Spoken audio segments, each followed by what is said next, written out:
Yan po, ready na yung ating pinakbet. Crispy na po yung ating pork. Add na natin yung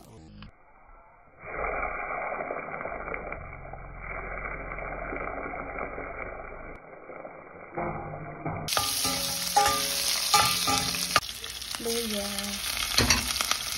Gumagamit po ako ng luya. Patanggal ng lansa ng bagoong. Gagamitin kong bagoong ay bagoong isda. Add ko na yung palaya.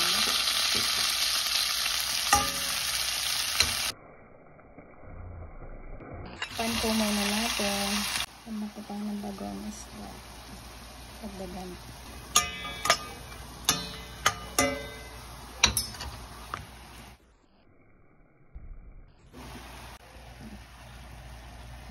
Kain ng tubig. Kasi gusto namin sabaw-sabaw. Natin yung okra.